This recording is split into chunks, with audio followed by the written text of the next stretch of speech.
In 2004, off the coast of California, several U.S. Navy pilots take off from the aircraft carrier Nimitz to approach something appearing on their radars. For days they had been detecting objects that, according to the systems, descended from great altitude to nearly touch the sea in a matter of seconds. That alone is strange, but what they encounter in the air is even more baffling.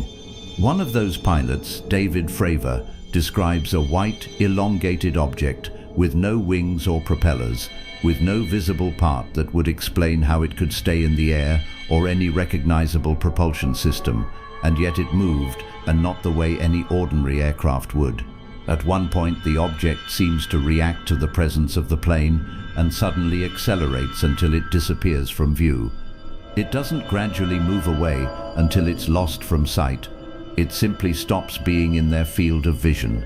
Seconds later, they detect it again, several kilometers away, at a completely different point. When this kind of information doesn't come from a blurry video or from someone glancing at the sky by chance, but from trained pilots and systems designed to record what happens in the air, things change. What's most striking isn't just what is seen, but everything that happened afterward. That encounter ended up becoming one of the most important cases in recent history and changed the way governments, militaries, and scientists began talking about this phenomenon. Today we're going to try to understand what we really know, what explanations make sense, and above all, what parts still don't add up today. Years after what I just told you, in 2017, 3 videos come to light that end up changing the perception of the topic. FLIR 1, Gimbal, and Go Fast. In them you can see objects captured by military systems behaving in an unusual way. Although the recordings had been made years earlier by U.S. Navy pilots, it wasn't until then that they reached the general public. Those videos didn't come from ordinary cameras, but from sophisticated infrared systems installed on fighter jets, designed to detect and track targets at great distances, even in low visibility conditions. That's precisely why they drew so much attention. These weren't the typical blurry images recorded with a phone or an old camera, but recordings obtained with top-tier military equipment. But what really marks a turning point isn't just that these videos exist, but how they came to light. In 2017, the New York Times publishes an article revealing the existence of a Pentagon program called AATIP, created to investigate this type of phenomenon. The report also gave a detail that surprised a lot of people. The program had received funding from Congress and had operated for years quite discreetly, which fueled public interest even more. From then on, the videos gain much more visibility and the topic stops being completely off the radar. The official reaction is key, because in 2020 the Pentagon itself confirms that the recordings are authentic and show real encounters recorded by military systems. It's important to clarify that authentic doesn't mean an extraterrestrial origin was confirmed. What was acknowledged is that the videos were real and that the objects observed had not been identified at that time.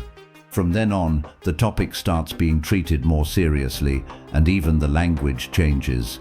Official agencies begin using the term UAP, which stands for Unidentified Anomalous Phenomenon, instead of UFO. The change isn't just a matter of naming. The goal is to avoid the cultural baggage the word UFO had acquired over decades, closely tied to aliens and science fiction, and instead focus simply on any phenomenon that still lacks an explanation. In 2021, the Office of the Director of National Intelligence publishes a report analyzing 144 recent incidents, mostly recorded by military personnel. The conclusion is that in the vast majority of cases there is no definitive explanation with the available information, and only one could be identified with reasonable certainty as a deflating balloon. For decades, the subject had been closely tied, as I mentioned, to entertainment or unreliable theories, but once official reports come into play, it starts being approached differently, as something worth studying with analysis and follow-up. The thing is, long before the word UFO existed as we understand it today, a term that actually became popular in the 1950s, officially adopted by the US Air Force shortly after, there were already people looking up at the sky and encountering things that were hard to explain. In fact, throughout history there are accounts of strange lights, luminous objects, or celestial phenomena recorded by different cultures, although they were almost always interpreted according to the beliefs of their time rather than as possible spacecraft. The context was completely different, and that directly influenced how these sightings were understood, since they were often seen as divine signs, omens, or poorly understood natural phenomena. During World War II, especially toward its final years, curious reports start appearing among pilots from different sides, especially among Allied aviators. They described lights in the sky that seemed to follow the planes, move around them, or stay close for several minutes. These phenomena came to be called Foo Fighters, an informal name used by the pilots themselves. The term seems to come from an expression in a comic strip of the era, where foo was used to refer to something absurd or inexplicable. Curiously, decades later, the famous rock band Foo Fighters took their name precisely from these mysterious World War II sightings. In many cases, the descriptions matched. There were rounded lights, sometimes reddish, orange, or white, which according to the pilots seemed to move in a controlled way. At the time, in the middle of the war, with rapid technological advances, radar, rockets, new aircraft, the most logical assumption was that these could be secret enemy weapons. Anything strange in the sky was seen as a possible threat. It's worth remembering that those years were full of ultra-secret military projects, like the first jet aircraft or the German V-1 flying bombs and V-2 rockets, so the idea that the enemy might be testing some unknown technology didn't seem far-fetched at all. What's striking is that these reports weren't exclusive to one side. Allied and Axis pilots described very similar phenomena. Many also agreed that these objects didn't seem to attack directly or behave like a weapon, which only increased the uncertainty. What matters isn't so much what the explanation was, but the context. These pilots were in extreme situations doing their jobs, and they came across something that didn't fit with what they knew. In June 1947, something happens that changes the way all of this starts being talked about. It's not the first case of something strange seen in the sky, but it is what many consider the start of the modern UFO era. In truth, earlier accounts of this type of strange phenomenon already existed, but none had the media impact this one achieved. The protagonist is Kenneth Arnold, an experienced American civilian pilot. He flew often for work, knew well what was normally seen in the sky, and knew how to tell when something didn't add up. He was also a well-known businessman in his community, and that same day he was helping search for a missing military plane, which made his account draw a lot of attention and be considered, at least initially, the testimony of someone used to observing the sky. On June 24, 1947, Arnold is flying near Mount Rainier in the state of Washington. The day is clear, with good visibility, and at one point he sees something in the distance. It's not just one object, but several. According to his own account, there were 9 moving together. He himself estimated they were flying at a very high speed, even faster than military aircraft of the time. That estimate caused a huge stir because, if his calculation was correct, those objects far exceeded the capabilities of any known aircraft at the time.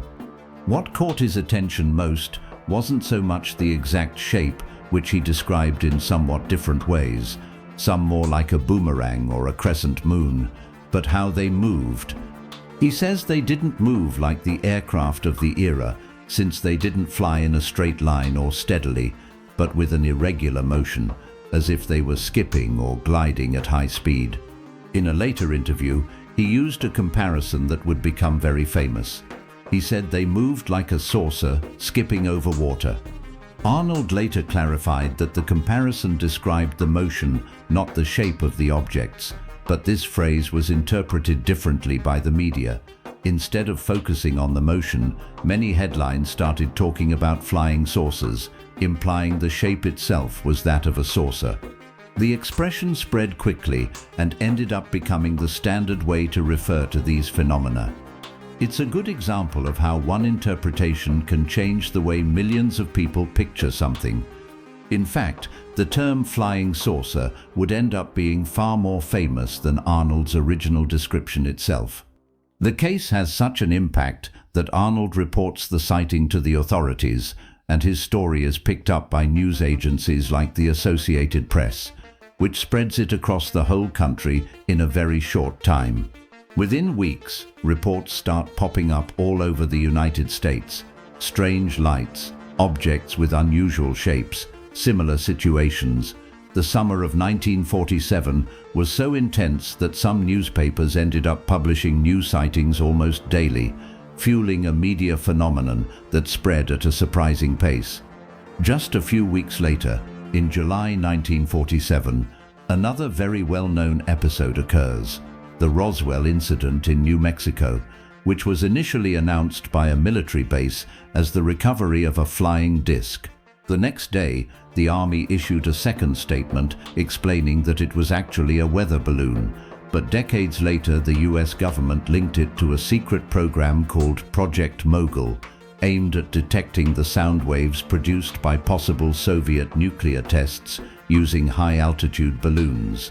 The thing is, at that point, with the change in story and the secrecy surrounding the project for years, Roswell ended up becoming the most famous case in the entire history of UFOs and the origin of countless books, movies, and conspiracy theories. After what happened in 1947, the topic stops being just a media curiosity and starts causing concern within the military world. At that time, radar had already been in use since World War II, but its use was expanding and was still being fine-tuned, so any strange echo raised plenty of doubts. It's important to keep the context in mind. This is the early Cold War, with the United States and the Soviet Union competing for the most advanced technology, especially in aviation and missiles. So in that scenario, seeing something that doesn't fit with what's known stops being just an anecdote. That's why, in 1948, a year later, the US Air Force launches Project Sign, the first attempt to study these sightings. The idea was to gather information, analyze the cases, and understand what might be behind them. Within this project, a preliminary report known as Estimate of the Situation was even drafted, in which some analysts considered the highly debated possibility that certain objects didn't have a conventional origin, although unfortunately this document hasn't survived and we don't know its exact contents. During this same period, one of the most striking cases occurs, the Thomas Mantell incident on January 7, 1948. Mantell, a National Guard pilot, receives orders to investigate a bright object seen from the ground. During the pursuit, the object stays at high altitude, and Mantell keeps climbing until conditions stop being safe, in a flight during which he probably didn't use or didn't have adequate oxygen for that altitude. Some witnesses were able to follow the chase from the ground, watching the plane gain altitude while still pursuing that bright point. His plane ended up crashing, and he died in the accident. It was one of the first deaths widely linked to the investigation of an alleged UFO in the United States, which gave the case enormous media impact. Later investigations suggested he was probably chasing a high-altitude balloon, possibly a skyhook balloon, which was used at the time to study the atmosphere and was also linked to projects of military interest. At that altitude, without the proper equipment, it's easy to suffer hypoxia, that is, lack of oxygen, which affects vision, coordination, and decision-making ability. As the years go by, the study of these phenomena becomes more organized. After Project Sign, Project Grudge is created in 1949 with a more skeptical approach, And finally, in 1952, Project Blue Book is launched, the best-known UFO investigation program in the United States. Over nearly 2 decades, it collected and analyzed 12,618 cases with the goal of determining whether they posed any kind of threat or could be explained within what was already known.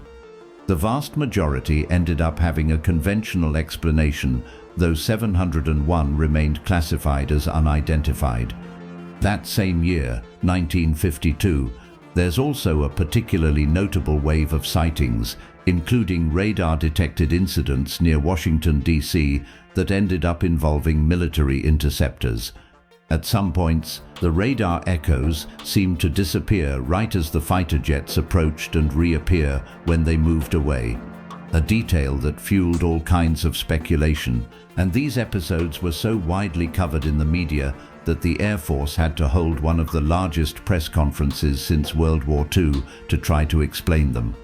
The official explanation mainly pointed to an atmospheric phenomenon known as temperature inversion, which can produce anomalous radar echoes under certain conditions, although not everyone was convinced. After years of investigation, the project was closed in 1969. The official conclusion was that there was no evidence these phenomena were extraterrestrial technology, nor that they posed a threat to national security. Even so, the program's closure didn't end the debate.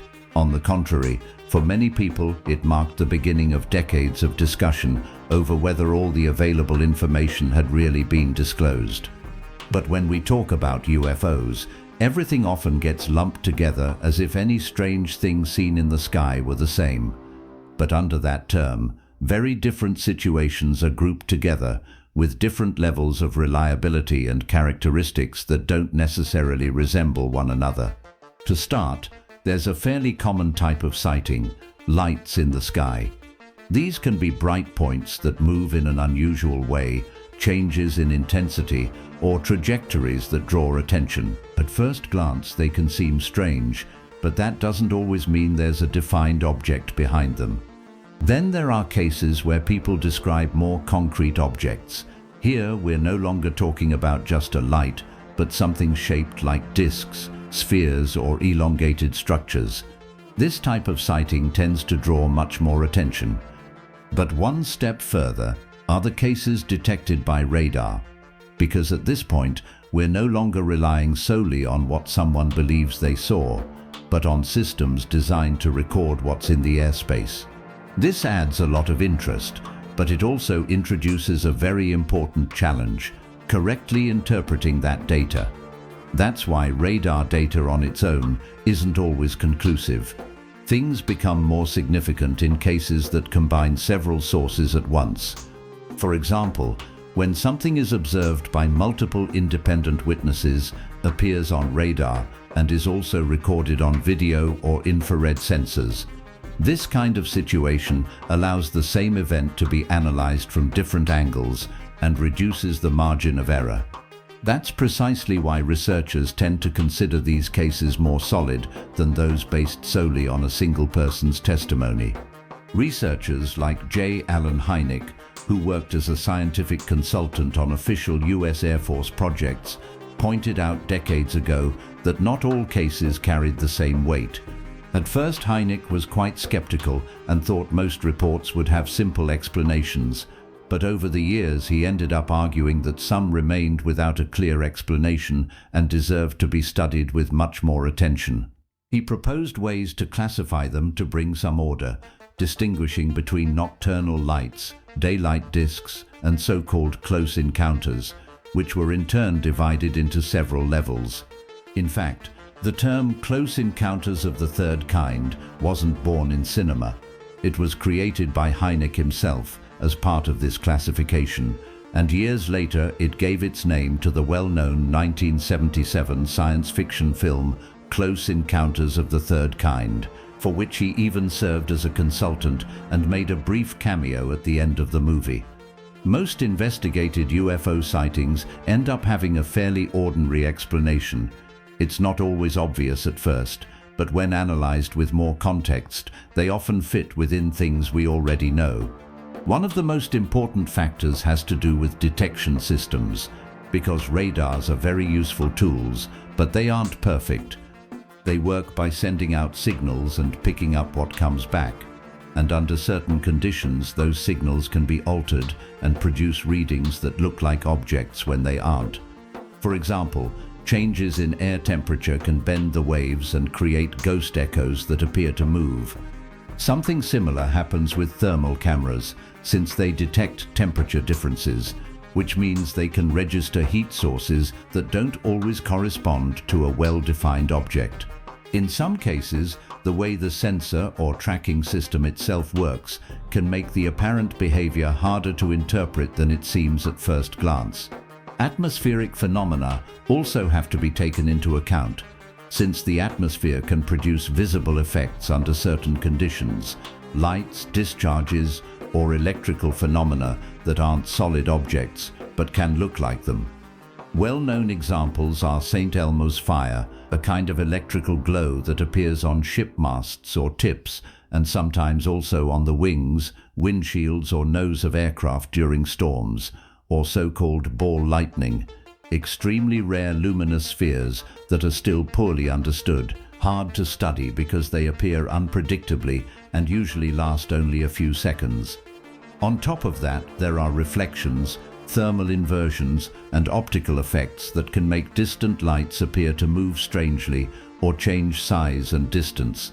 That's why the most thorough analyses tend to combine different sources before drawing conclusions: what the witness saw, what the systems recorded, and the context in which it happened. The more independent pieces of evidence line up with each other, the easier it is to reconstruct what happened and rule out wrong explanations before considering that a case truly remains unidentified. When these harder cases are analyzed, they tend to share certain features that draw a lot of attention. For example, unusual movements, according to some records, going from nearly stationary to moving at very high speed in a very short time, sudden changes in direction, or the absence of any clear sign of propulsion. Even so, something being strange doesn't automatically mean it's impossible, although in some cases there are indeed fairly reasonable doubts left. Some of the most studied examples stand out because they combine several types of information, which makes them hard to fit into a simple explanation. One well-known case is the Belgian UFO wave of the late 1980s, especially between 1989 and 1990. For months, many people reported triangular objects in the sky, some described with lights on the corners and a central light. In some instances, these objects were detected by radar and tracked by Belgian Air Force F-16s, although without clear visual confirmation from the pilots. The official investigation concluded that many sightings could be explained, for example, by bright stars or aircraft, but not all of them could be identified with certainty. In Latin America, there are also officially studied cases. In Chile, for example, there has been an organization since 1997 called CIFA, the Committee for the Study of Anomalous Aerial Phenomena, which falls under the Directorate General of Civil Aeronautics and analyzes these kinds of incidents using technical criteria. In Mexico, in 2004, during an aerial surveillance mission against drug trafficking, a military crew used thermal cameras to record several objects that weren't visible to the naked eye. They appeared as heat sources and moved in formation, and it became a highly debated case for which explanations such as heat sources detected on the ground have been proposed, although there's really no full consensus on how to interpret it. In Spain, there's also a very well-known case, the so-called Manises incident of 1979, when a commercial airliner had to divert and land in Valencia after detecting a series of lights in the sky that seemed to be following it. A military fighter jet even went out to intercept them without being able to clearly identify their origin. Over time, explanations such as astronomical phenomena or confusion with distant lights have been proposed. But once again, the case remains one of the most famous and most mysterious in the country. When trying to explain the most difficult cases, one idea comes up almost every time: because on the surface it makes a lot of sense that we might be looking at human technology that isn't public, classified projects, prototypes still in testing, or developments that haven't been revealed yet. It's not a strange hypothesis. In fact, throughout history there have been advances kept secret for years that, seen from the outside, were hard to understand until they were made public. In contexts like the Cold War, for example, some aircraft operated at unusual altitudes and speeds, which generated numerous reports of unidentified objects, as also happened with the early test flights of stealth aircraft like the Lockheed F-117 Nighthawk, whose unconventional design and nighttime operations led to confusion before it was made public. So some sightings might correspond to tests or systems that aren't publicly available. The problem comes up when trying to apply this idea to the more complex cases. Some reports describe behavior that with publicly known technology would be difficult to explain. For everything to line up, it would require advances well beyond what we know, and that's where the doubts arise. Not so much over the possibility that non-public technology exists, which is entirely normal, but over just how big that technological gap could realistically be. Even so, this hypothesis remains quite useful because in some cases it can fit fairly well, especially when it comes to tests carried out in specific places or moments. But when it's used as a general explanation, it starts falling short. There's another way of looking at all this that also makes a lot of sense, as I mentioned earlier, that some of these phenomena might be natural, just not yet fully understood. Nature can seem already well studied, but when it comes to the atmosphere, there are still complex processes that have only been observed under very specific conditions. In fact, even today, new phenomena in the upper atmosphere continue to be discovered. For example, toward the end of the 20th century, so-called sprites and jets were confirmed and began to be better studied. Electrical discharges that occur above storms and went unnoticed for a long time because they last only a fraction of a second and occur at great altitude. In certain situations, such as during storms, visible phenomena can occur that aren't objects in the traditional sense, but manifestations that emit light and rapidly change shape or intensity. Sometimes they appear and disappear within instants, which can give the impression that they're moving when in fact they're complex physical processes. Some researchers have suggested that certain sightings could be related to this type of process, meaning they wouldn't be defined physical structures, but phenomena that can give the impression of movement under certain conditions. Although, as mentioned, this idea doesn't explain every case either. But if there are cases that don't fit, and things in the sky that can't be clearly identified, could they be of extraterrestrial origin? It's a logical question, but to answer it seriously you need to be clear about what kind of evidence would actually be required. In fact, this idea isn't new, because since the mid-20th century, especially after cases like the one from 1947, many people began seriously considering this possibility. Testimonies or videos wouldn't be enough. Something far more solid would be needed.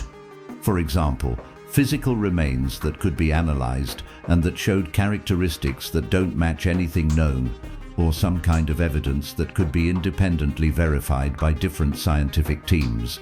As of today, that kind of proof doesn't exist. This hypothesis also comes with its own challenges. The first is distance. Even the nearest star to the Sun, Proxima Centauri, is more than 4 light-years away. That means that traveling at the speed of light, something that, according to what we know today in physics, objects with mass cannot do, it would take more than 4 years to get there. With current technology, the journey would be much, much longer, and we don't know whether another civilization could overcome that limit, because so far there's no evidence that it's possible. The second is the energy required, since moving at high speeds or sustaining long space journeys demands enormous amounts of energy, far beyond what we can manage today.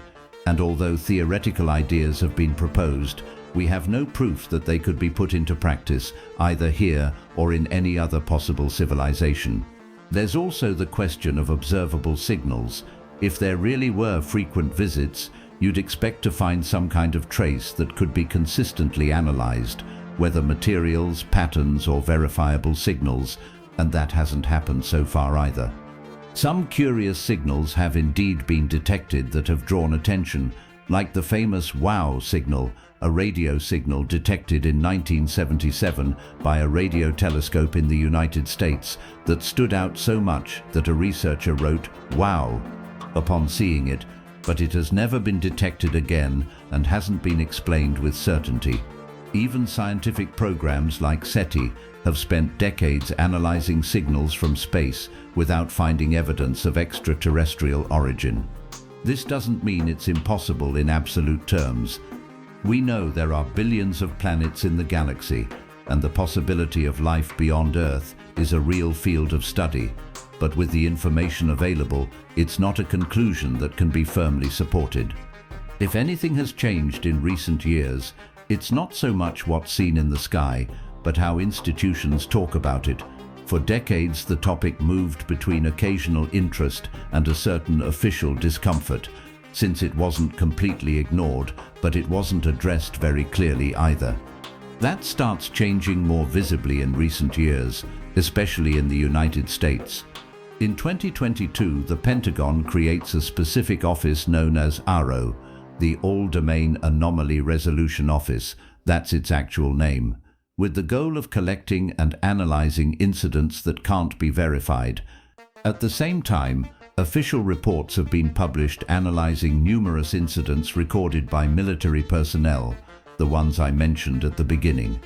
And the conclusion is that in some of these cases, it hasn't been possible to determine with certainty what was being observed with the information available.